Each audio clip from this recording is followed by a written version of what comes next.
آج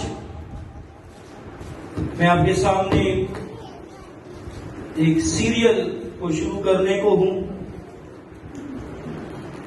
درخت کس کس نے دیکھے ہوئے ہیں؟ درخت، پھلدار درخت، آم کا درخت کس نے دیکھا ہے؟ مالٹے کا، کیلے کا درخت بہت سے لوگوں نے دیکھا ہوا ہے۔ تو آج ہم بات کریں گے پھل کے بارے میں، فروٹس کے بارے میں۔ اور ہر درخت کو ایک مخصوص پھل جو ہے وہ لگتا ہے۔ اگر آم کا درخت ہے تو اس کو کیا ہوتا ہے؟ آم لگتے ہیں۔ اگر مالٹے کا درخت ہے اس کو مالٹے لگتے ہیں۔ اگر انگور کا درخت یا بیل ہے اس کو انگور لگتے ہیں۔ لیکن آج میں ایک ایسے درخت کے بارے میں آپ کے سامنے باتوں کو رکھوں گا جس کو مختلف قسم کے پھل لگتے ہیں۔ ایک ایسا درخت ہے جس کو مختلف قسم کے پھل لگتے ہیں، اور وہ درخت ہے روح القدس کا درخت، جس پر پھل لگتے ہیں، اور وہ پھل ہیں 9۔ کتنے پھل ہیں؟ 9 پھل ہیں۔ آج ہم ایک نئی سیریل شروع کرنے کو ہے جس کا عنوان ہے روح القدس کا پھل، the fruit of the holy spirit. آئیے میرے ساتھ کلام مقدس میں سے نکالیے غلطیوں کے نام پولس رسول کا خط، اس کا 5واں باب اور اس کی 13ویں آیت سے لے کر ہم 24ویں آیت تک اس کو تلاوت کریں گے۔ غلطیوں کے نام پولس رسول کا خط، 5واں باب 13ویں آیت سے 24ویں آیت تک یہاں پر لکھا ہے، اے بھائیو، تم آزادی کے لیے بلائے تو گئے ہو، مگر ایسا نہ ہو کہ وہ آزادی جسمانی باتوں کا موقع بنے، بلکہ محبت کی راہ سے ایک دوسرے کی خدمت کرو، کیونکہ ساری شریعت پر ایک ہی بات سے پورا عمل ہو جاتا ہے، یعنی اس سے کہ تو اپنی پڑوسی سے اپنی مانند محبت رکھ۔ لیکن اگر تم ایک دوسرے کو کاٹتے اور پھاڑتے کھاتے ہو تو خبردار رہنا کہ ایک دوسرے کا ستیہ ناش نہ کر دو۔ 16ویں آیت، مگر میں کہتا ہوں کہ روح کے موافق چلو تو جسم کی خواہش کو ہرگز پورا نہ کرو گے، کیونکہ جسم روح کے خلاف خواہش کرتا ہے اور روح جسم کے خلاف، اور یہ ایک دوسرے کے مخالف ہیں، تاکہ جو تم چاہتے ہو وہ نہ کرو۔ اور اگر تم روح کی ہدایت سے چلتے ہو تو شریعت کے ماتحت نہیں رہے۔ اب جسم کے کام تو ظاہر ہیں، یعنی حرام کاری، ناپاکی، شہوت پرستی، بت پرستی، جادوگری، عداوتیں، جھگڑا، حسد، غصہ، تفرقے، جدائیاں، بدعتیں، بغض، نشہ بازی، ناچ رنگ اور ان کی مانند۔ ان کی بابت تمہیں پہلے سے کہہ دیتا ہوں، جیسا کہ پیشتر جتا چکا ہوں، ایسے کام کرنے والے خدا کی بادشاہی کے وارث نہ ہوں گے۔ 22ویں آیت، مگر روح کا پھل محبت، خوشی، اطمینان، تحمل، مہربانی، نیکی، ایمانداری، حلم، پرہیزگاری ہے۔ ایسے کام کوئی شریعت مخالف نہیں۔ کلام مقدس کا پڑھا جانا ہم سب کے لیے برکت کا باعث ٹھہرے، آمین۔ عزیزو، آپ کے سامنے تلاوت کی گئی اس میں آپ نے روح القدس کے پھل کے متعلق سنا. آپ نے غور کیا ہوگا کہ کرنتھیوں کی کلیسیا کو جو خط مقدس پالوس رسول نے لکھا اس میں روح القدس کی 9 نعمتوں کا ذکر ہے. کتنی نعمتوں کا ذکر ہے؟ 9 نعمتوں کا ذکر ہے، جو ہم نے بڑے تفصیلاً اس کا جائزہ لیا. اور غلطیوں کی کلیسیا کو پالوس رسول نے جو خط لکھا اس میں روح القدس کے 9 پھلوں کا بیان ملتا ہے. اس سے بیشتر کہ ہم اپنے پیغام میں آگے بڑھیں، میں آپ کے سامنے اس بات کو رکھنا چاہتا ہوں کہ کرنتھس کی کلیسیا کو جو خط لکھا گیا اس میں روحانی نعمتوں کا ذکر ہے، اور غلطیوں کی کلیسیا کو جو خط لکھا گیا اس میں روح القدس کے پھل کا ذکر ہے. ایسا کیوں ہے؟ ایسا اس لیے ہے کہ کرنتھس کی کلیسیا کو مختلف نوعیت کے مسائل درپیش تھے، اور غلطیوں کی کلیسیا کو مختلف قسم نوعیت کے مسائل درپیش تھے. میں ایک چھوٹا سا خلاصہ جو ہے آپ کے سامنے پیش کروں گا کہ کرنتھس کی کلیسیا کو پالوس رسول نے خط کیوں لکھا. عزیزو، کرنتھیوں کے نام پالوس رسول کے پہلے خط کو صحیفہ مسائل بھی کہا جاتا ہے، کیونکہ اس میں مصنف نے ان مسائل پر بحث کی ہے جن کا کرنتھس کی کلیسیا کو سامنا تھا. ان میں تفرقے تھے، ان میں بد اخلاقی کے مسائل تھے، ان کے اندر قانونی جھگڑے پائے جاتے تھے، ان کے اندر ازدواجی زندگی سے متعلق مسائل پیدا ہو چکے تھے، ان کے اندر غلط رسومات جو ہے ان کو انہوں نے اختیار کر لیا تھا، یعنی کہ مشکوک رسومات ان میں پائی جاتی تھی جو کلام کے مطابق نہیں تھی، اور روحانی نعمتوں کا وہ استعمال صحیح طریقے سے نہیں کر پا رہے تھے، اور اس کے ضوابط ان کو نہیں پتا تھا کہ برکتیں نعمتیں کس طرح استعمال کرنی ہے. وہ شخصیت پرستی کا شکار ہو چکے تھے.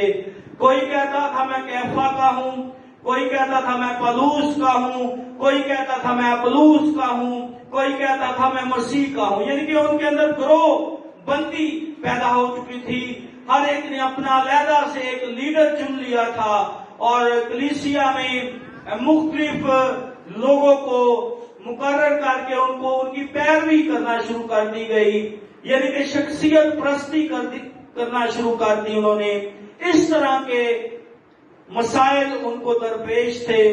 ان مسائل کے تدارک کے لیے پالوس رسول نے کرنتھس کی کلیسیا کو خط لکھا، جس میں اس نے ان مسائل کے حل کے لیے روح القدس کی نعمتوں کو ان کے سامنے رکھا کہ وہ روح القدس کی نعمتوں کو استعمال کر کے اپنے ان مسائل کو حل کر سکتے ہیں. آج عزیزوں، پوری دنیا میں کلیسیا کو، ملک پاکستان میں کلیسیا کو ضرورت ہے کہ وہ اپنے مسئلوں کو جو ہے وہ اپنی قوت سے، اپنے علم سے، اپنے طریقے سے حل کرنے کی کوشش نہ کریں، بلکہ وہ روح القدس کی طرف رجوع لائیں.